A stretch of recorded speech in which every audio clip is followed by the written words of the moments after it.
Assalamualaikum dan salam satu Malaysia. Bersua lagi dalam Kerusi Panas edisi 15 November 2011. Ini fakta yang harus sama-sama kita kaji dan teliti. Statistik Kementerian Kesihatan Malaysia menunjukkan sejumlah 91,000 lebih kes HIV dilaporkan dari 1986 hingga 2010.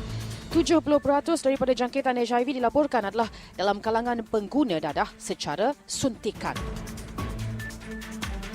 Ini yang ingin kita berikan perhatian sebenarnya, bagaimana caranya mungkin untuk membebaskan negara ini dari belenggu dadah, kalaupun tidak secara sepenuhnya, tetapi sekurang-kurangnya ia berada pada tahap yang tidak terlalu kita bimbangkan seperti sekarang.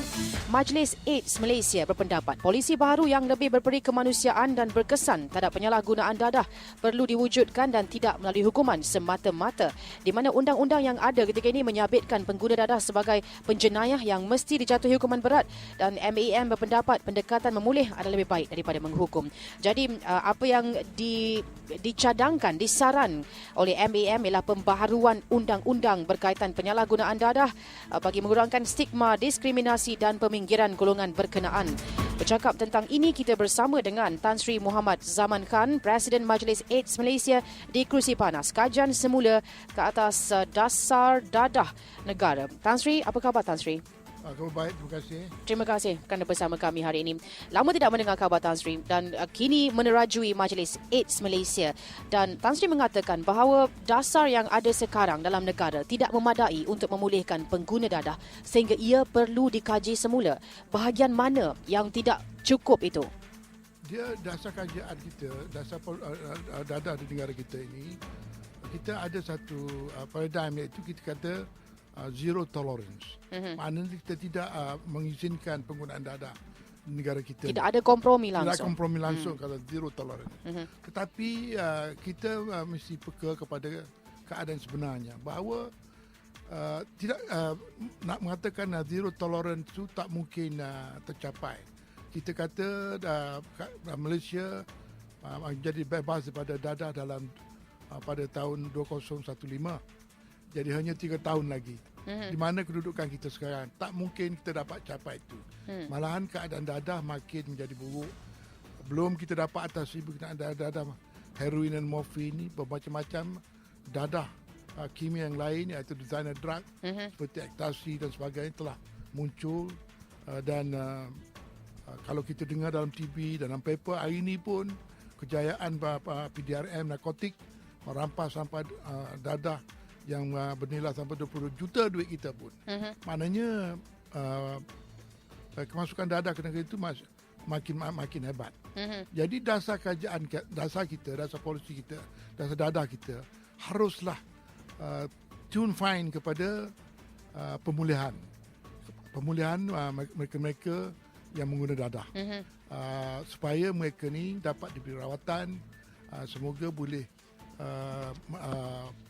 hidup seperti manusia biasa, dan tidak jadi satu masalah berkaitan kesihatan dan jenayah di negara kita.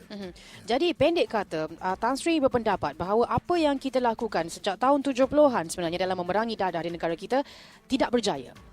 Bukan semuanya tidak berjaya. Dari segi kita menyekat kemasukan bekalan dadah itu, saya rasa kita berjaya.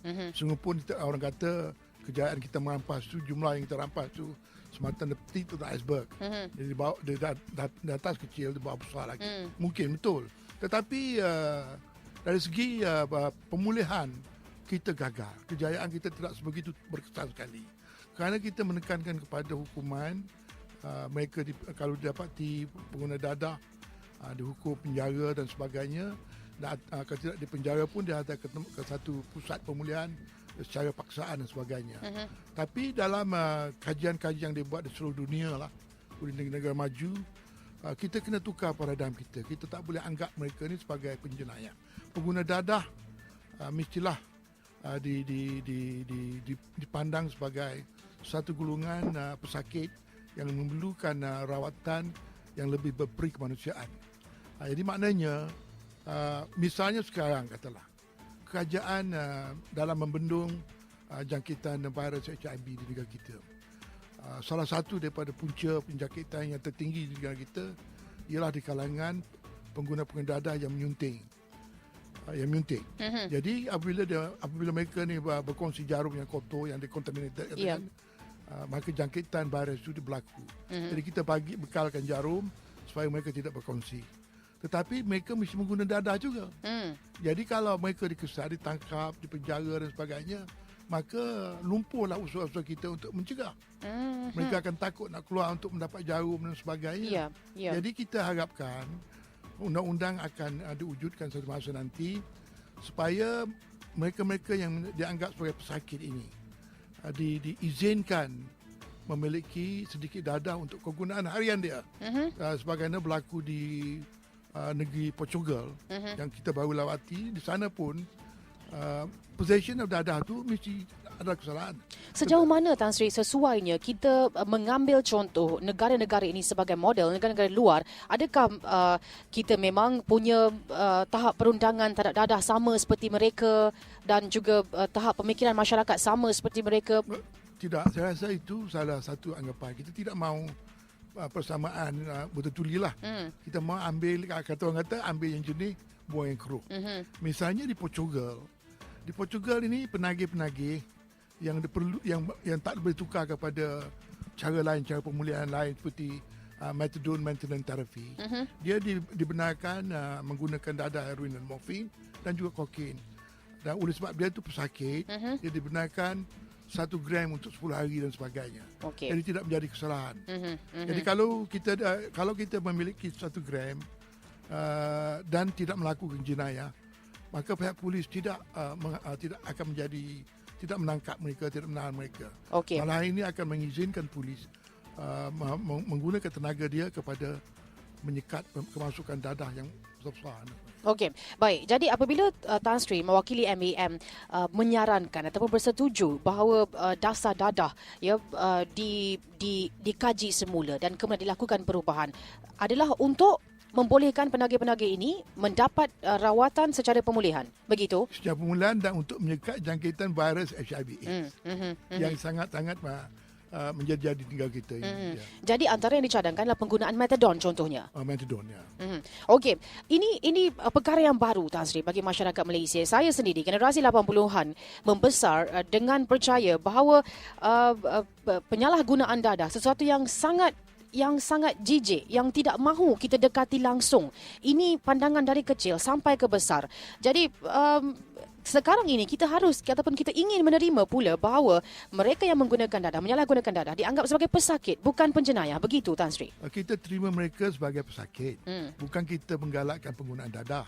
Kita menerima mereka pesakit supaya mereka ini boleh diberi rawatan yang sesuai. Semoga mereka ini boleh hidup sebagai insan biasa.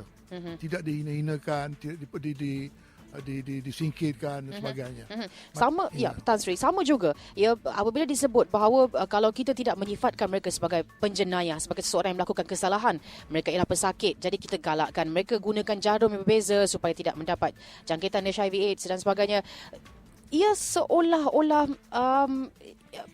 persepsi yang mana berbeza bila kita ingin mencegah sesuatu pada awalnya dan kita kemudian kelihatan menggalakkan sesuatu itu juga dengan cara penyelesaian yang berbeza. Contohnya macam baby hatch yang ditentang setengah-setengah pihak yang mengatakan itu akan menggalakkan seks luar nikah contohnya, dan juga wujudnya bayi-bayi anak-anak tidak sah taraf.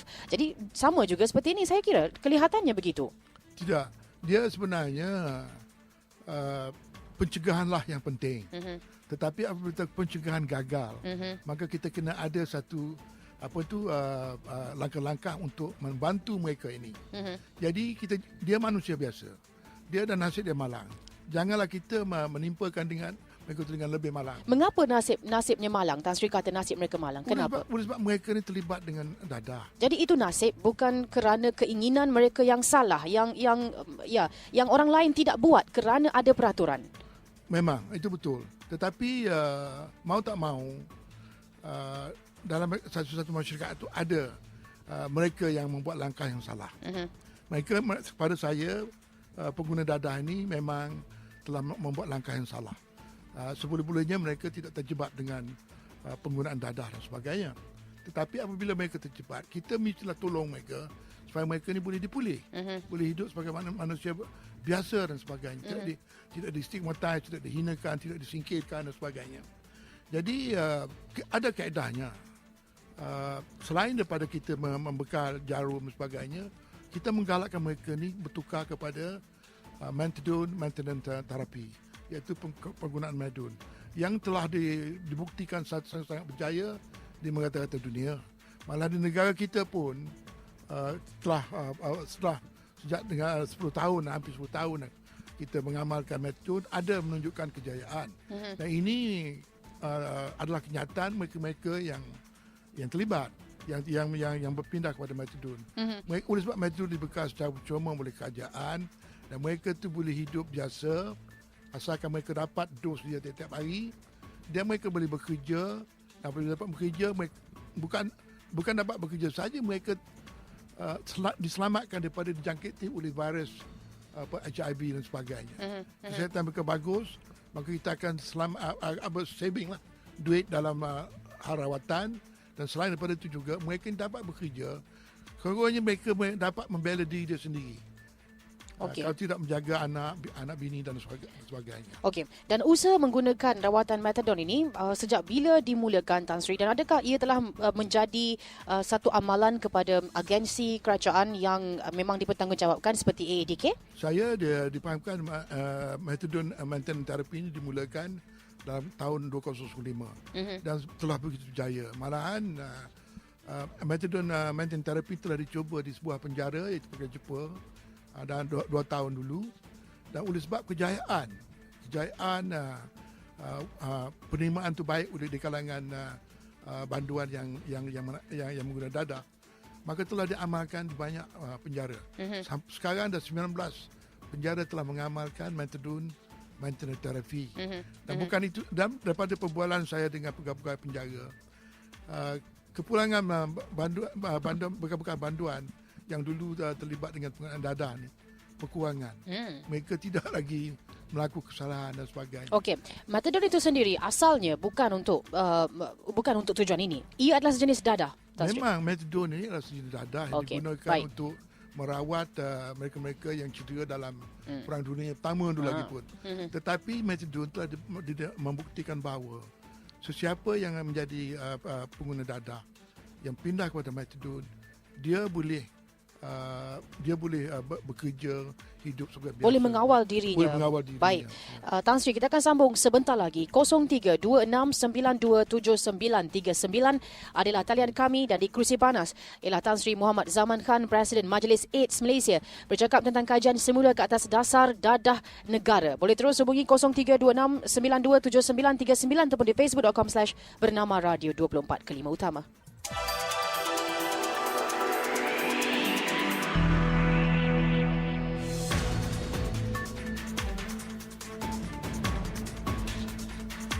Kembali dalam kerusi panas bersama dengan Tan Sri Muhammad Zaman Khan, Presiden Majlis AIDS Malaysia, bercakap tentang keperluan mengkaji semula dasar dadah negara, yang mana juga mungkin boleh melahirkan polisi baru yang lebih berperi kemanusiaan dan berkesan terhadap penyalahgunaan dadah dan tidak melalui hukuman semata-mata. Anda boleh hubungi kami 0326927939, dan sekarang ini kita telah punya seorang pemanggil di talian. Kita ada Encik Kamarudin Abdullah dari Kuala Lumpur. Hello, Cik Kamarudin. Assalamualaikum warahmatullahi wabarakatuh. Waalaikumsalam. Peneraju Rina, Tan Sri, saya ingin katakan bahawa dulu komunis musuh nombor satu. Bila komunis habis, dadah musuh nombor satu. Jadi sekarang kita agak rasa macam tertengah-tengah dengan begitu manja, kita beri layanan di atas mereka yang terlibat dadah. Saya rasa ini tidak akan memberi satu pengajaran yang menakutkan ataupun memalukan. Sedangkan banyak sudah insentif kita beri kepada mereka, seperti mana kemudahan untuk berniaga. Kita dah menerima dia dalam masyarakat, tidak ada penghinaan. Tapi sekarang ni kita longgarkan lagi dengan polisi baru. Baik. Jadi adakah ini sebagai satu workshop yang jangka masa nak tengok kesan dia. Kita tak mahu yang ini nanti menamatkan lagi anak-anak muda kita atau rakyat kita yang ambil Baik. peluang kerana kelonggaran itu. Terima kasih. Assalamualaikum. Waalaikumsalam Encik Kamarudin. Tan Sri, sebelum menjawabnya, kita ada seorang lagi pemanggil, Encik Syukri dari Seri Kembangan. Hello Encik Syukri. Assalamualaikum, selamat petang. Waalaikumsalam, selamat petang. Terima kasih ya.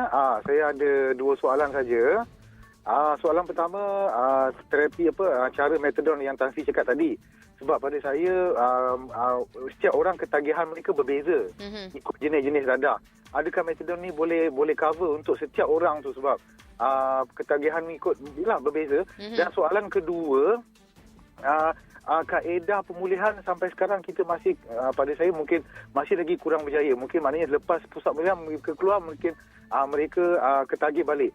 Dan apa yang saya dengar warden-warden tu adakah mereka bekerja dengan integriti? Bukan ada orang cakap warden pun boleh supply barang tu dekat dalam. Itu soalan saya. Baik, terima kasih Encik Syukri. Yang pertama tadi Tan Sri, dadah musuh nombor 1 negara. Kalau saya ingat itu mungkin tulisan di mural semasa saya kecil dahulu. Tapi sekarang nampaknya kita mungkin telah memanjakan sedikit mereka yang menyalahgunakan dadah. Itu tidak betul. Memang dadah setelah kita mengalahkan pihak Parti Komunis Melaya, Dr. Mahathir telah mengisyaratkan dadah sebagai musuh negara yang nombor 1 lah. Dan sekarang pun memang dadah ada musuh negara. Entah, tengoklah apa kerajaan buat. Dalam pasukan polis pun, Polis Raja Malaysia, semasa saya bekerja sebagai pengarah CID dulu, cuma satu cawangan narkotik adalah satu bahagian daripada Jabatan Siasatan Jenayah. Sekarang dia telah diperbesarkan, dimajukan sehingga dia ada pengarahnya sendiri, sama taraf dengan pengarah CID, dan jumlah anggota pun sampai 3,000 orang dengan bajet yang sebegitu tinggi.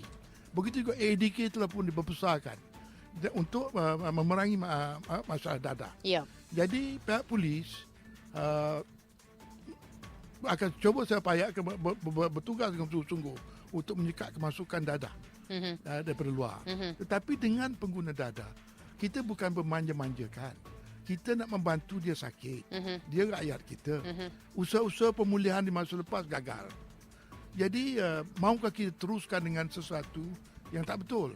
Jadi, perkara yang saya dengar pun dalam kenyataan lebih awal tadi, bahawa kebanyakan daripada mereka yang menggunakan dadah ni menyesal. Jadi, kita tidak haruslah menghukumkan mereka sebagai penjenayah dan sebagainya. Kita bantu mereka untuk memulihkan. Tetapi usaha-usaha untuk mencegah penggunaan dadah ni mesti diperhebatkan. Manusia muda-mudi kita jangan terjebak dengan dadah. Betul. Hancur dan sebagainya. Saya risaukan begini, Tan Sri. Kelihatan 2 cara ataupun pendekatan yang berbeza. Dari segi sentuhan kerajaan, seperti agensi kerajaan, seperti polis dan ADK dan sebagainya, yang merasakan walaupun bunyinya macam kekerasan atau hukuman, tapi itu perkara yang disematkan dalam fikiran muda-mudi. Saya tidak mahu terlibat dengan penyalahgunaan dadah kerana stigmanya nanti terhadap diri saya akan menyebabkan saya tidak boleh hidup dalam masyarakat secara senang lenang. Ada hukuman, mungkin dipenjarakan dan sebagainya. Tapi sekarang NGO seperti MAM berpendapat perkara itu salah. Jadi berbeza haluan sebenarnya? Tidak berbeza. Sebenarnya saya menyokong usaha-usaha mencegah. Misalnya, kenapa kita tidak bercakap tu terang dan mudi? Kalau awak terjebak dengan dadah, angan-angan awak nak menjadi seorang guru, seorang pegawai tentera, engineer ke pilot ke dan sebagainya akan hangus. Bukan angan-angan awak saja. Angan-angan ibu bapa awak yang mengeluar belanja untuk awak bersekolah tu pun hancur, terbakar. Dan angan-angan negara. Negara membelanjakan sebegitu besar untuk beri pelajaran kepada kita. Kita hanguskan dengan salah guna dadah. Jadi mungkin ini perkara patut diperkuatkan. Pemadam patut diberi banyak lagi peruntukan untuk menjalankan langkah-langkah mencegah bersama-sama dengan ADK. Ini yang penting. Tetapi langkah-langkah mencegah nampaknya bermusim saja. Tidak sepanjang tahun, tidak berterusan dan sebagainya. Kita mesti bawa perkara ini kepada pada pemuda-pemudi kita bahawa dadah ini membunuh. Ya. Membunuh jiwa kita, membunuh angan-angan kita dan sebagainya. Pencegahan bermusim. Tan Sri maksudkan agensi yang mana? Siapa? Kementerian yang mana? Sebab saya dulu masa saya dalam polis pun saya kata mencegah ni janganlah tunggu minggu pemadam ke minggu work drug day. Kita mesti berterusan. Sebagaimana kita buat dalam HIV, ini kita berterusan. Dan kalau kita membaca akhbar-akhbar dan dengar kenyataan, memang kita setiap hari ada langkah-langkah untuk memaklumkan kepada masyarakat berkenaan HIV, AIDS dan sebagainya. Ini yang penting. Baik. Bagi anda yang merasakan yang ataupun sependapat dengan Encik Kamaluddin tadi yang mengatakan seolah kita memanjakan mereka yang menyalahgunakan dadah dengan pendekatan seperti yang disebut oleh Presiden MAM, tunggu sehingga saya sebutkan beberapa perkara lagi, seperti contohnya penggunaan istilah-istilah tertentu terhadap mereka yang ingin MAM tukar supaya nanti pandangan masyarakat terhadap mereka juga boleh diselaraskan, boleh lebih lembut lagi selepas ini. Tapi sekarang Tan Sri, mungkin soalan daripada Encik Syukri boleh Tan Sri jawab. Terapi metadon berdasarkan ketagihan yang berbeza bagi setiap pengguna-pengguna dadah. Adakah ia sesuai untuk semua orang? Tidak. Metadon maintenance therapy adalah untuk mereka-mereka yang menggunakan opiat. Opiat ni seperti heroin dan morfin. Kalau mereka tu mengguna dadah lain, misalnya ektasi dan sebagainya, MT tidak berkesan. Tidak berkesan. Ini harus dipaham. Jadi berapa ramai sasaran kita daripada keseluruhan jumlah pengguna dadah di negara ini? Dia setakat ini oleh sebab metadon ini sedang diperluaskan. Jumlah yang mungkin terlibat sekarang mungkin hampir 60-70 ribu lah. 60-70 ribu? Ya. Okey. Ke seluruh negara. Tetapi Kementerian Kesihatan sedang memperluaskan pemberian metadon ni, dan kalau tidak salah saya satu daripada dasarnya di tiap-tiap daerah akan diwujudkan satu klinik untuk membekal metadon kepada pengguna-pengguna dadah yang ingin berpindah kepada metadon. Okey. Sebelum MAM ataupun Tan Sri sendiri bersetuju bahawa kaedah metadon ini boleh digunakan ataupun lebih baik digunakan sebagai cara pemulihan kepada penagih-penagih dadah, berapa banyak kajian yang telah dijalankan oleh MAM sendiri? Saya difahamkan dari drugs.com bahawa metadon sendiri mempunyai kesan-kesan sampingan seperti halusinasi ataupun kekeliruan. Jadi perkara seperti ini merungsingkan juga lapisan masyarakat yang lain. Kalau pengguna metadon dibenarkan bekerja contohnya, tapi mereka mengalami kesan sampingan sebegini. Dia kesan kesampingan ini saya rasa berlaku apabila campur adukkan metadon dengan benda lain. Pasal apa kalau seseorang pengguna dadah berpindah kepada metadon, dia ujian dibuat oleh pihak pakar-pakar untuk menentukan dos yang patut diberi kepada dia. Kalau beri tinggi apa kesannya, rendah apa kesannya. Jadi setahu saya lah ada orang mengatakan kita memberi metadon ni seolah-olah mengambil satu kubur dan menggali yang lain. Ini tidak betul, tidak betul sebenarnya. Walaupun bunyinya tu kita bagi dadah yang lain pada mereka, tapi sebenarnya tidak begitu. Tidak nafikan metadon memang sudah dadah. Tidak sebegitu berbahaya sebagaimana heroin dan morfin. Dia boleh menentukan seseorang individu yang betul-betul akur kepada cara penggunaannya, bekerja dan hidup secara produktif lah. Ya. Okey. Kita ada satu soalan lagi dari Encik Syukri tadi yang belum dijawab. Tapi Tan Sri, sebelum kita berhenti untuk berita, kita ambil soalan lagi pemanggil. Encik Azman Hashim dari Kuang. Hello, Encik Azman. Assalamualaikum. Waalaikumsalam. Okey, secara ringkas ni saya sangat setuju lah bila ada pendekatan yang kita pakai menukar lagi pada jenayah kan. Sebab ialah pengalaman peribadi saya sendiri pun, waktu saya sekolah dulu ada 4 orang. Saya ingat satu kelas 4 orang yang meninggal kerana dadah. Saya daripada negeri selatan tanah air. Dan orang yang keempat itu sendiri pun pada saat akhirnya pun dia ada mengaku bahawa kecaman masyarakat waktu itu kan. Menambahkan tekanan. Menambah, dia ada kesungguhan untuk berubah. Okay, jadi menjurus kepada topik kita ni, saya ingin bertanya, mungkin pendekatan yang diguna pakai dalam kes metadon itu mungkin untuk kategori yang tegar. Ya. Jadi adakah mana-mana pihak yang kenaan itu mengklasifikasikan golongan-golongan penagih ni, maknanya yang tegar, yang sederhana dan juga yang baru nak jinak. Dan daripada situ kita boleh tackle dekat jalan cara bagaimana kita nak merawat. Mungkin metadon itu boleh diguna pakai dalam kes tertentu, tapi tidak pada untuk darah-darah design. Baik. Okey. Seterusnya, okey. Itu saja Cik Azman, ataupun ada lagi yang lain? Okey, baik. Tak apa. Okey, terima kasih Cik Azman. Baik, Tan Sri, kita akan jawab semuanya selepas berita 24 nanti. Tepat pukul 7 malam kita ikuti berita 24 dan terus bersama kami dalam Kerusi Panas bersama Tan Sri Mohamad Zaman Khan, Presiden Majlis AIDS Malaysia. Kajian semula ke atas dasar dadah negara sebentar lagi.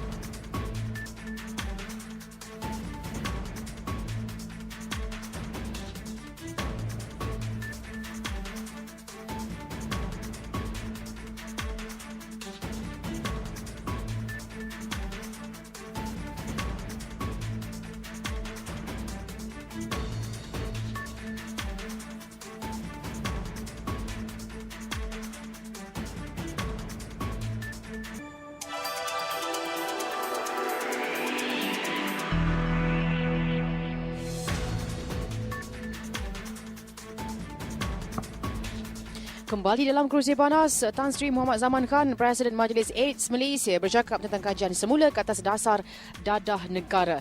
Di Kerusi Panas sekarang ini, talian kami 0326927939 dan Tan Sri menyambung semula. Menarik soalan dari Encik Syukri untuk Tan Sri jawab. Tan Sri juga bekas Ketua Pengarah Penjara. Yang disebut bahawa mungkin kaedah yang dijalankan sekarang tidak begitu berjaya kerana mereka yang disabitkan yang kesalahan menyalahgunakan dadah dan dimasukkan ke penjara mungkin akan sedikit tergugat dengan integriti pegawai penjara sendiri. Adakah ini berlaku, Tan Sri? Saya tidak nafikan. Memang perkara ini ada berlaku. Tapi apa yang penting ialah kita bertindak. Barang siapa yang dapat melakukan kesalahan seperti menyuduk dadah dan sebagainya, kita akan ambil tindakan. Dan saya akulah dengan keresahan masyarakat itu bahawa perkara ini berlaku. Tetapi perkara yang penting ialah kita bertindak dan mengambil tindakan. Okey. Ya. Jadi ia di bawah kawalan kita. Soal integriti pegawai penjara contohnya, begitu? Memang tak dinafikan. Ada yang kata orang kepala sama hitam, tapi dalaman itu lain. Yang ada memang ada. Tetapi apa yang saya rasa bangga ialah kesediaan pegawai-pegawai bertindak di atas maklumat-maklumat yang diterima. Baik, dan soalan Encik Azman Hashim tadi yang bersetuju kita tukarkan dari pandangan bahawa ini satu jenayah kepada pandangan bahawa mereka ialah pesakit. Dan soalannya ialah tentang klasifikasi golongan pengguna dadah ini yang sesuai sebelum metadon dijalankan, kaedah terapi metadon dijalankan. Adakah ia telah dibuat klasifikasi golongan pengguna dadah? Belum. Apabila cuma setengah metadon diterima dan setengah persepsi baru berkenaan dengan rawatan dan pemulihan ini timbul, maka banyaklah keadaan telah bertukar. Semoga kita tidak menghina atau menstigmatize mereka-mereka yang menggunakan dadah ini. Okey, kita ada Encik Azmi Osman di talian waktu ini. Hello Encik Azmi. Assalamualaikum. Waalaikumsalam. Okey, Tan Sri. Saya memang bersetujulah apa yang dikata Cik Syukri bahawa di dalam itu memang ada yang membekalkannya. Kerana ia dikatakan oleh bekas-bekas penagih. Tan Sri, ya. Dan saya melihat kalau di pusat ferenti memang berulang-ulang kali penagih akan keluar masuk. Berbanding kalau pengasir di pemadam, mereka kebanyakannya berjaya dan malah orang-orang kuat yang dalam itu adalah bekas-bekas penagih. Kalau begini caranya, mengapa tidak kita perbanyakkan NGO seperti ini dan kita kurangkan daripada membina pusat-pusat ferenti yang ada sekarang ini yang membanyak membagi duit saja. Terima kasih. Terima kasih Encik Azmi. Baik, cara yang lebih berkesan mengapa tidak kita aplikasikan, kita gunakan secara keseluruhannya? Berkenaan dengan pusat-pusat seranti dan sebagainya, saya rasa kita perlu bahawa keadaan telah bertukar kepada satu cara yang lebih berperkemanusiaan, satu cara yang akan memberi kesan. Oleh sebab perkara ini baru diperkenalkan oleh ADK, mungkin belum sampai setahun lagi. Kita tunggulah untuk meninggikan kejayaan dan sebagainya. Dan juga berkenaan dengan penjara pun kita tunggulah pasal apa dia telah mengamalkan cara-cara pemulihan baru seperti memperkenalkan metodon maintenance therapy dan sebagainya. Berkenaan dengan pengasih dan sebagainya, mereka ada kaedah-kaedah tertentu, tetapi tentang kejayaannya, sungguh pun dikata berjaya sangat dan sebagainya, saya pun mempersoalkan kenapa penagih dadah atau pengguna dadah sebenarnya adalah satu masalah yang berulang. Kalau bila ada tekanan saja, banyak yang kembali kepada dadah. Tidak ada tekanan saja, ada masalah saja, mereka ni kerana dikatakan penggunaan dadah ini ada satu perkara yang relapsing. Dia akan kembali kepada kita. Boleh nak katakan 100% proof tak ada. Saya dengar cerita boleh seorang penagih pengguna dadah. Dia dah lama tinggal dadah. Tapi satu hari dia pergi ke kawasan lama dia. Ke pekan di mana dia menjadi pengguna dadah di sana. Jadi apabila dia, sungguh pun dia lama tidak mengambil dadah. Apabila dia turun saja bas, dia dengan serta-merta dia ada keinginan nak menggunakan dadah. Tetapi dia oleh sebab dia tahu cara-cara untuk mengelaknya, dia terus keluar daripada kawasan itu dan pergi ke hotel yang dia telah cadang untuk tidur dan kunci pintu hotel, duduk dalam bilik itu tak keluar. Sehinggalah keinginan itu hilang. Dan saya juga pernah berjumpa dengan beberapa orang bekas penagih, bekas pengguna dadah. Mereka ni terdapat kerja dan sebagainya, dan mereka duduk kawasan yang kepada saya berbeza dengan kawasan-kawasan di mana pengguna-pengguna dadah lain duduk. Iaitu kawasan yang lebih lumayan lah, lebih bersih dan penduduk-penduduk pun baik. Dan saya tanya, macam mana you boleh tanggung ke sewa dan sebagainya. Dia kata mau tak mau saya kena pilih tempat macam ini, dan saya akan mesti reducekan perbelanjaan hal-hal lain. Makan minum pun dikurangkan untuk duduk di satu kawasan di mana iklimnya baik. Kalau saya pergi ke kawasan yang tidak sebegitu baik, mungkin saya akan tertarik balik ke sana. Jadi mereka yang begitu cekal kental ini, tidak adakah sekelumit rasa takut terhadap stigma masyarakat, terhadap peraturan undang-undang yang menyebabkan mereka begitu yakin dan nekat sekali? Memang saya rasa penduduk kawasan itu tahu dia ni bekas penagih, bekas pengguna dadah. Tetapi oleh sebab dia buat usaha, tak mahu kembali dan sebagainya, dia telah diamarti oleh masyarakat. Maksud saya pengalaman lepas. Maksudnya mungkin di kampungnya dulu ada juga yang memberikan stigma sebegitu menyebabkan dia rasa tidak mahu lagi kembali pada kehidupan itu, menyebabkan dia begitu nekat sekali. Saya sendiri tahu bahawa ada mereka telah balik kampung mereka, dan oleh sebab mereka itu telah berubah corak dan sebagainya, pergi ke masjid, sembahyang dan sebagainya, mengikut orang kampung pergi buat doa selamat dan sebagainya. Dia diterima. Dia diterima. Tapi satu perkara kita tak boleh tidak nafikan bahawa kadang-kadang orang yang menggunakan dadah ni ada relapse. Ada relapse. Sebagai salah satu kunci membuka jalan. Okey, kerana itulah kita risaukan juga kalau pengalaman mereka memegang title yang selama ini kita sebut sebagai penagih dadah, ia bagaikan satu sumpahan, satu condemn sepanjang zaman, menyebabkan mereka tidak mahu lagi kembali pada kehidupan itu. Kita mesti hakiskan sikap itu. Okey. Stigma lah yang selalu memberi tekanan kepada mereka. Baik. Kalau kita singkirkan mereka, tak mahu berkawan dengan mereka dan sebagainya, mereka berasa tertekan. Kita mesti terima. Dan tadi ada mengatakan setengah-setengah orang tu telah dipulih apabila keluar menggunakan dadah kembali. Jadi saya rasa ini adalah sebab seseorang yang keluar daripada yang keluar daripada pusat pemulihan memerlukan sokong dan bantuan.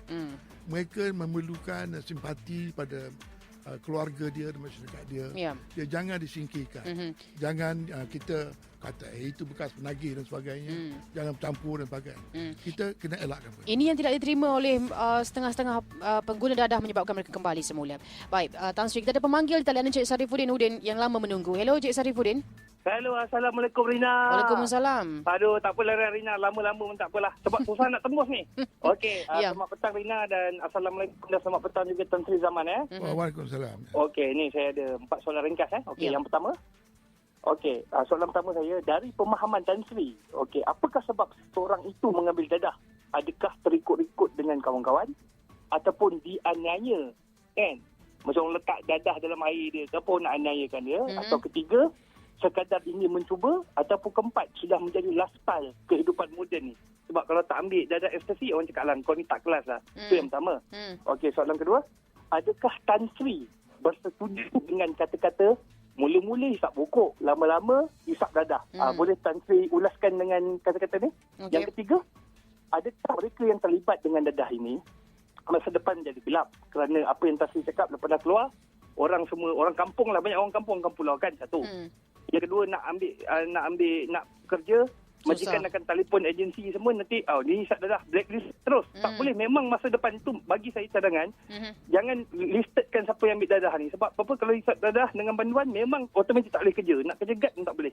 Okey, yang last sekali, soalan keempat, apakah perbezaan ataupun di antara pengasih pemadam AADK? Setahu kita yang tahu, AADK ni agensi anti dadah di bawah kementerian kementerian, dan pengasih pemadam ni saya tengok diorang ni NGO tapi berlawan-lawan nak jadi siapa yang hero.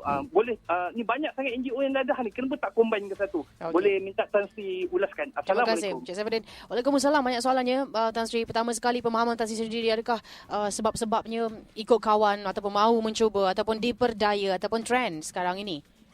Terima kasih saudara. Berkenaan soalan pertama tu, sebab-sebab mereka ni terjerumus dengan penggunaan dadah. Saya dulu pegawai polis. Kemudian dihantar ke penjara untuk sebagai ketua penjara lah. Dan pada pengetahuan saya lah, dengan temu bual saya dengan mereka-mereka yang saya tangkap dulu dan mereka-mereka yang ditahan di penjara, kebanyakan daripada mereka ni menggunakan dadah oleh sebab galakkan kawan-kawan dia supaya misalnya kata sebuah ada apa di satu kawasan tu, ada kumpulan, ada grup lah. Mereka ni memberi cabaran lah, kalau kamu nak kawan kita, kamu cuba ni. Dan sebagainya. Itu terlibat. Dan ada setengah-setengah tu tertekan dengan keadaan. Mungkin golongan ni saya rasa tak ramai. Tetapi pada saya lah, kebanyakan daripada budak-mudi kita terlibat kerana digalakkan oleh kawan-kawan sebaya. Bukan kerana tertekan dan sebagainya. Baik. Tan Sri, sebelum menjawab soalan seterusnya, kita ada pemanggil terlebih dahulu. Kita ambil Encik Ahmad dari Kuala Lumpur. Hello, Encik Ahmad. Assalamualaikum. Waalaikumsalam. Okey, Tan Sri, saya ni pernah baca di majalah yang tentang penaga dadah dan gambling dan bermacam-macam vice lah. Sebenarnya dia ada scientific research ni, dia buat, kalau tak silap, daripada universiti yang terkenal lah, Ivy, one of the Ivy League dekat USA. Dia menyatakan certain parts of our brain ni dia panggil pleasure seeking punya section, sector. Jadi orang yang penaga dadah, yang gambling, yang compulsive apa semua kan, dia punya part of that brain tu kan dah membesar tau. Jadi kan dia sejenis penyakit tau. That means it is chemically driven dan it is, sebab tu nak ubatkan secara agama memang susah. Dia memerlukan sangat-sangat kuasa luar biasa untuk mereka mengatasi. Tapi saintis tu mengatakan sebenarnya otak distraction tu yang perlu diperkecutkan dengan cara klinikal tau. Jadi baru boleh dia kembali semua, tidak ada keinginan, tak ada apa untuk demikian. Okey. Terima kasih, Cik Ahmad. Okey, kita kembali semula pada soalan-soalan Cik Saifuddin tadi, Tan Sri. Dan Tan Sri juga menyebut tentang bahayanya persekitaran. Saya tidak tahu, tapi mungkin ini yang perlu kita tekankan terlebih dahulu tentang persekitaran, tentang tempatnya tu. Peer group pun persekitaran juga. Peer group persekitaran juga. Kawasan kita tinggal pun persekitaran juga. Betul. Jadi memang ini ada pengaruhnya. Maksud saya, ada setengah-setengah orang mungkin mahu mencuba ataupun terdetik juga macam mana rasanya guna dadah ni, tapi tidak tahu tempat pun nak cari, tidak jumpa pun di mana nak cari sebenarnya dalam persekitaran mereka. Ada yang lain-lain begitu mudah sekali. Memang kalau kita nak cuba dadah tu, bukan susah. Pergilah ke Chowkit tu, tu ada. Wow, okey. Itu ada. Jadi yang pihak yang ingin mencuba pun ada. Khususnya di kalangan muda-mudi lah. Ini satu masalah lah. Ada setengah orang tu kata nak cuba sekali saja. Tapi sekali itu mungkin menjadi selamanya. Jadi kepada saya jangan cuba. Jadi kalau ada pusat sebegini, kalau dengan cara yang berlemah lembut, cara pujukan, cara supaya pemulihan, sampai bila kita nak tunggu mereka pergi sendiri dapatkan rawatan? Lebih baik serbu sahaja, kosongkan terus tempat itu, buang segala-galanya. Saya tak setuju dengan itu. Oleh sebab ADK sekarang telah buat satu pusat pemulihan secara sukarela. Cakap pun ada. Dan ramai dah pergi dengan sukarela. Jadi kalau kita tidak menghukum, dia takut nak pergi kerana takut dihukum. Dihukum penjara, disebat dan sebagainya. Jadi kita di Malaysia ni, salah satu negara kita kalau berulang kali kita mengundang disebat. Tak baik. Kalau bagi rotan sekalipun, dia tidak akan sembah pada rotan tu, dia sembah pada dadah tu. Jadi tak gunalah kita merotan, lebih baik kita beri rawatan. Berapa banyak yang ingin kita rotan sebenarnya, gitu. Okey. Tadi soalan Cik Saifuddin, Tan Sri setuju ataupun tidak apa yang disebut sebagai hisap rokok dulu lepas tu hisap dadah, Tan Sri? Saya dulu pun hisap rokok. Tetapi saya tahu bahaya hisap rokok dan sebagainya. Saya berhenti hisap rokok bukan doktor suruh saya berhenti rokok. Saya kesan anak saya yang duduk di sebuah hostel balik curi rokok saya hisap dalam bilik dan saya berbau. Maka saya pun buat keputusan tak mahu hisap rokok. Bukan saya seorang, ramai. Dalam 10 orang buat satu wawasan tak mahu hisap rokok. Dan berjanji siapa hisap rokok akan denda. Tapi itu bukan pencetus. Rokok saja bukan senang nak berhenti. Sampai saya sendiri, wallah saya kata ni, bagi tahu kepada PA saya di pejabat tu, kalau saya ni lekah, marah dan sebagainya, sabar. Maafkan saya lah kerana saya cuba nak hisap rokok. Dan saya melawan kemahuan hisap rokok ni dengan tidak mengharamkan pegawai-pegawai CID. Selalu kita ada pagi-pagi ada mesyuarat, berkebuk main hisap rokok. So, saya tidak melarang. Kamu hisap rokok. Saya akan melawan. Akhirnya, syukur Alhamdulillah saya berjaya.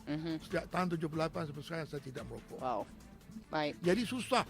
Nak rokok itu ialah tobacco pun, tembakau pun dadah. Ada sebegitu satu perkara yang susah nak dibentikan. Apatah lagi dadah seperti heroin dan morfin.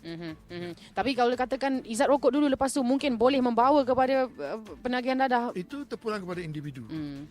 Okey. Pada saya kalau boleh janganlah hisap rokok. Ya. Baik, itu pengalaman Tan Sri sendiri. Ya, dan juga yang mencadangkan tadi Cik Saifuddin mengatakan bahawa masa depan mereka memang gelap, kerja susah nak cari, masyarakat meminggirkan. Jadi jangan senaraikan terus mereka yang pernah ada sejarah ditahan kerana ketagihan dadah ataupun pernah masuk pusat pemulihan. Kita jangan senaraikan. Boleh begini, Tan Sri? Kita inilah sebab stigma dan diskriminasi inilah satu perkara yang sangat-sangat serius.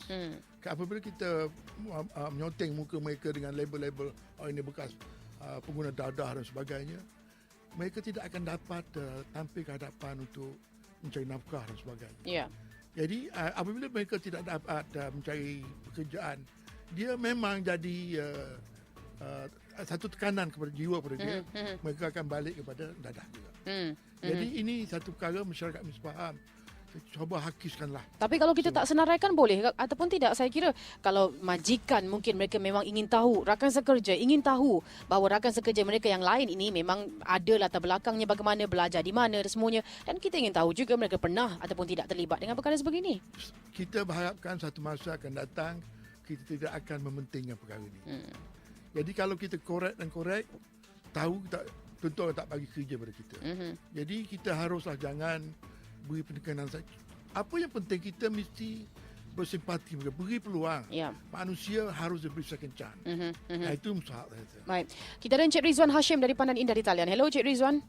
Hello. Ya. Assalamualaikum. Waalaikumsalam. Okey, saya 3 perkara. Pertama sekali, kita namakan dadah sebagai musuh nombor satu kita. Tapi yang sama kita macam contoh kita ada beberapa artis yang telah ditangkap kerana dadah kan.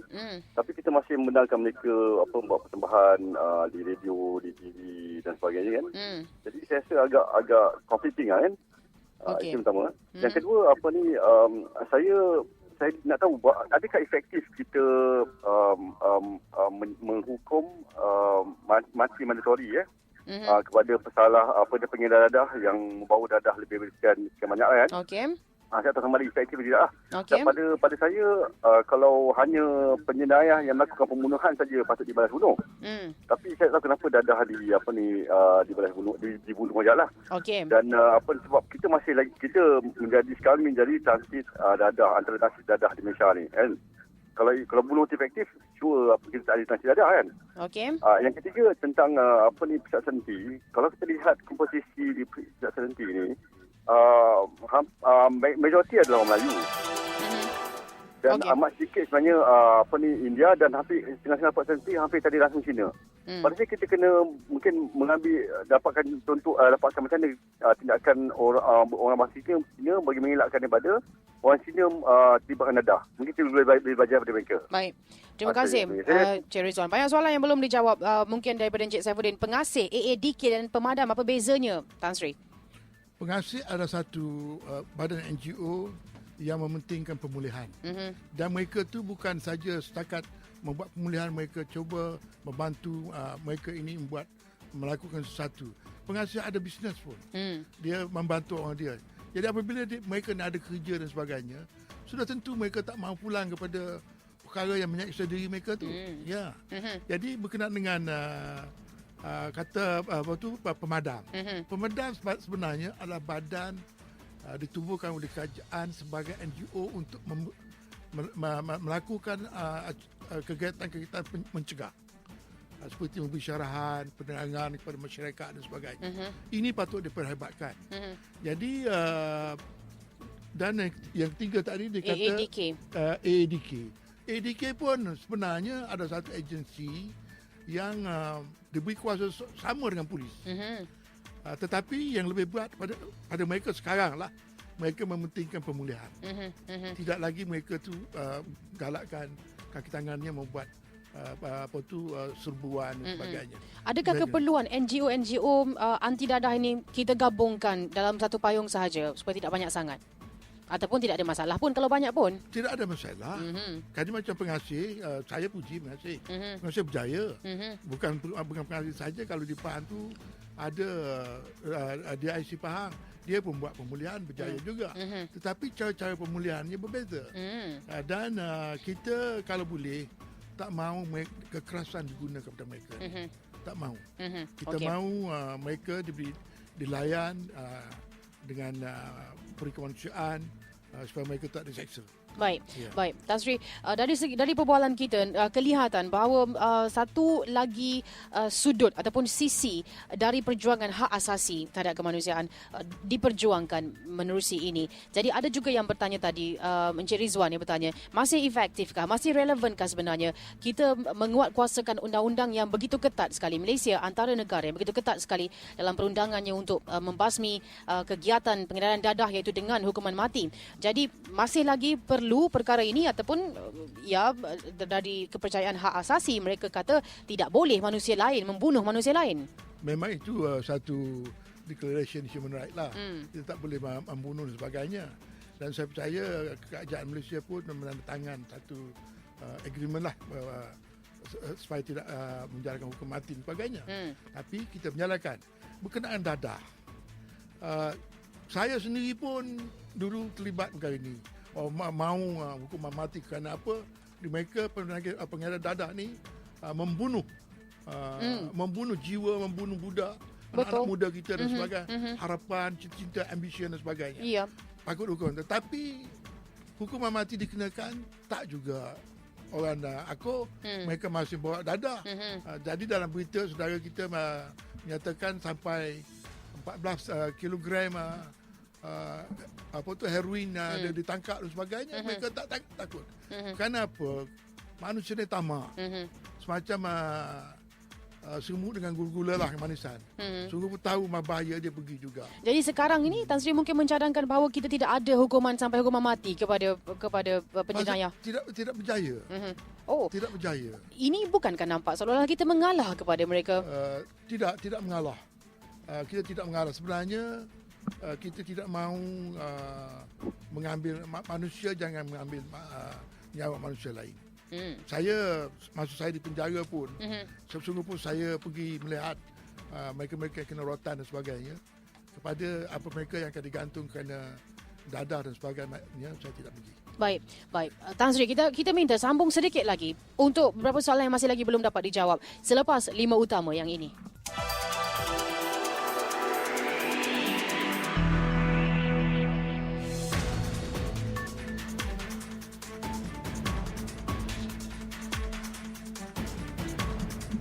Kembali semula mencuri sedikit lagi masa Tan Sri Mohamad Zaman Khan, Presiden Majlis AIDS Malaysia bercakap tentang kajian semula ke atas dasar dadah negara, dan ada pendengar kita tadi yang buat panggilan yang bertanya tentang kita sifatkan dadah sebagai musuh nombor satu negara seperti yang Tan Sri sebutkan, dan juga kita ingin memberi peluang kepada mereka kembali semula ke masyarakat. Mereka yang terlibat dengan penyalahgunaan dadah antaranya ialah golongan artis yang kerap kali juga dijadikan suri teladan ataupun role model kepada masyarakat. Jadi ini macam sesuatu yang tidak kena, tidak seimbang nampaknya, Tan Sri. Mungkin itulah pendapatnya, tetapi ingat, kita mesti bagi peluang kepada mereka tampil ke hadapan untuk mencari nafkah. Jadi perbuatan yang tak elok tu jangan kita tonjolkanlah. Kita tonjolkan perkara yang baik. Bagi peluang kepada mereka dan sebagainya.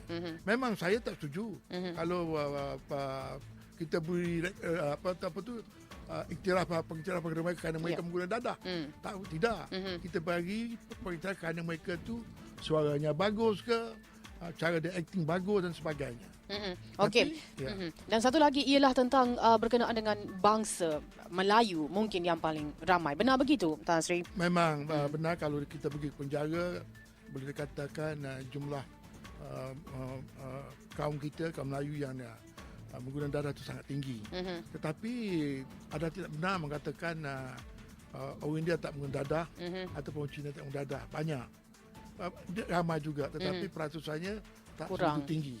Mungkin mereka ni ada kerja dan sebagainya. Atau disebabkan komposisi juga sendiri kita lebih ramai Melayu di negara ini? Tidak juga memang tapi memang lebih ramai dari yang lain peratusannya. Tapi kita telah membuat racial equation. Memang Melayu ramai oleh sebab mereka tu terlibat dengan mungkin mereka ini sangat mencontohi orang lain. Tidak sebagaimana kaum India dan kaum Cina dan sebagainya. Baik, ini dia perkara yang saya sebutkan lebih awal tadi.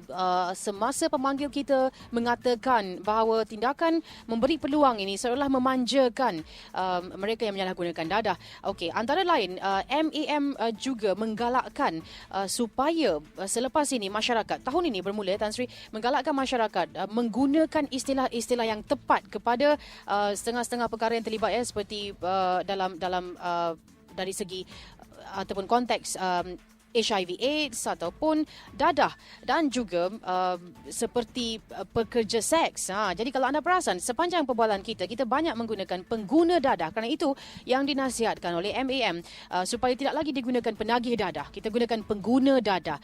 Pelacur tidak lagi digunakan sebagai pelacur tetapi sebagai pekerja seks. Jadi perkara-perkara seperti ini, Tan Sri, bunyinya macam remeh, macam kecil sahaja, kita tukar istilah sahaja. Tapi kebenarannya seolah kita mempositifkan, kita justifikasi perkara-perkara yang tidak elok. Kenapa tidak boleh kita gunakan dengan konotasi negatif saja kalau itu memang negatif? Jadi istilah yang kita guna ni adalah satu terjemahan daripada istilah-istilah yang diberi oleh WHO supaya kita misalnya penagih dadah. Kita jangan guna lagi penagih, kita gunakan pengguna dadah. Drug user. Itu dipanggil injecting drug user. Bukan dia kata injecting drug addict, drug user. Begitu juga berkenaan pelacur dan sebagainya. Kita tidak ada, dalam bahasa Inggeris tidak lagi kita kata prostitute, kita kata pekerja seks atau sex workers. Dan kita terjemah dalam bahasa Malaysia pekerja seks. Apa kepentingannya kita buat begini? Ini semuanya persepsi barat. Kerana kalau sex worker misalnya di setengah negara di barat tu dibenarkan, di license. Dianggap sebagai satu industri, satu pekerja lah. Mungkin industri terlalu besar, tapi memang besar. Dia anggapkan sebagai pekerja seks dan mungkin ada kena bayar license dan sebagainya lah. Ini satu mungkin masyarakat kita pandang negatif lah. Ya. Seolah-olah kita menggalakkan pekerja seks ini. Jadi mungkin kita kena halusi perkara ni. Ya. Kita kena halusi. Ya. Kerana walaupun ia mungkin dikeluarkan oleh WHO ataupun PBB sekalipun, di negara kita ia tidak ada, industri seks tidak ada. Jadi pelacur ialah pelacur, bukan pekerja seks. Bunyinya seperti pekerja binaan saja ataupun pekerja sukarelawan. Sama juga seperti penagih dadah di sini, Tan Sri. Kalau kita gunakan pengguna dadah, bunyinya juga seperti pengguna taksi ataupun pengguna barangan Malaysia contohnya. Ya, betul. Memang itu kita boleh seolah-olah kita mengizinkan perkara ini secara terbuka dan sebagainya. Ini satu masalah kepada negara kita. Oleh sebab negara kita ni majmuk daripada kaum, daripada agama, daripada adat dan sebagainya. Jadi ini satu masalah yang besar yang mungkin perlu dibincangkan supaya tidak ada timbul kekeliruan, posisi faham dan sebagainya. Baik. Dan usaha MAM sendiri untuk memastikan selepas ini diskriminasi tidak berlaku ke atas pengguna-pengguna dadah ini. Ya, adakah Tan Sri rasa akan berjaya dengan keperluan ataupun keupayaan masyarakat kita? Saya rasa kita dengan usaha-usaha kita yang gigih, kita boleh. Misalnya di Portugal, mereka tu sudah 10 tahun lebih dah. Dan oleh sebab ada bukti-bukti kejayaan mereka, cara-cara mereka membuat pemulihan dan sebagainya diiktirafkan sebagai satu. Malahan bila saya nak pergi buat lawatan ke sana, lawatan sambil belajar lah, saya diberi nasihat oleh pihak tertentu, bukan daripada Portugal. Kalau nak pergi sekarang, kata dia, nanti oleh sebab pilihan raya akan berjalan di sana, kerajaan yang baru tak mungkin akan membenarkan perkara ni. Jadi kita pergi selepas election. Jadi kerajaan yang ambil alih ni pun memberi sokongan masih meneruskan. Masih meneruskan, ada kebaikan. Okey. Kita risaukan begini, Tan Sri, kerana kita telah memandangnya sebagai satu jenayah selama ini. Maknanya mereka yang melakukannya ialah penjenayah, bukannya pesakit. Jadi kalau kita beri peluang kepada yang ini pula sekarang, mungkin selepas ini jenayah-jenayah lain pun kita akan anggap sebagai satu salah laku, tidak sengaja. Mereka harus diberi peluang. Mereka pun warga negara juga. Perkara yang sama, alasan yang sama selepas ini. Tapi kita mesti akui bahawa bukan semua pengguna dadah melakukan jenayah. Bukan. Tapi mengambil dadah itu sendiri, menyalahgunakan. Jadi, oleh sebab golongan yang menggunakan dadah adalah golongan pendapatan yang rendah, yang tak ada kerja dan sebagainya. Mereka untuk mendapatkan dadah dan sebagainya, untuk kegunaan mereka, mereka paksa melakukan jenayah. Seperti ragut dan sebagainya. Okey, maksud saya penyalahgunaan dadah itu sendiri pun sudah jenayah kepada setengah-setengah orang sekarang. Ya, betul. Tetapi kalau mereka dapat dibantu, mereka dapat ditukar kepada metadon dan sebagainya. Oleh sebab metadon ada bekas pencemar oleh kerajaan. Mereka tak perlu lagi melakukan. Dan ada bukti bahawa mereka dengan metadon tidak terlibat dengan jenayah. Baik. Jadi mungkin berbeza pendekatannya kalau saya ataupun rakan-rakan kita yang lain berjumpa ataupun terjumpa seorang pengguna dadah di jalanan dengan Tan Sri terjumpa seorang pengguna dadah di jalanan. Apa yang Tan Sri lakukan? Saya akan nasihat dia. Ini memang mungkin orang tak laku. Saya akan nasihat. Maksud saya dan polis dulu pun setelah kita tangkap dan sebagainya. Kita menasihat dia, nasihat ibu bapanya kenapa tak bawa dia dibawa ke rawatan. Kita juga membantu. Saya pernah membantu, saya menggalakkan orang saya pun membantu ibu bapa yang cuba mendapat rawatan untuk anak-anak. Kalau kami mungkin rasa takut, Tan Sri, kerana mereka mungkin tidak boleh berfikir secara waras. Maksudnya pengguna dadah tu? Betul. Kalau kita terjumpa didorong di belakang lorong, contohnya lorong belakang bangunan, contoh kita lari dulu. Tidak. Apa yang perlu masyarakat buat? Kepada polis mereka lari. Tetapi kepada masyarakat biasa tidak. Kalau pergilah ke masyarakat biasa yang lari dulu, Tan Sri? Tidak. Saya rasa kita tak patut lari, melarikan diri. Kita coba menasihat mereka lah. Menasihat mereka supaya tinggal dadah, pergi dapat rawatan dan sebagainya. InsyaAllah mereka boleh pulih dan sebagainya. Baik. Ini yang kita perlu galakkan. Saya pernah menasihatkan kawan saya, setelah kita selesai membuat dokumentasi betul, duduklah bercakap dengan dia, bercakap dengan ibu bapa. Jangan kita pun tunjuk jari kepada ibu bapa. Tak pandai jaga anak dan sebagainya. Jangan.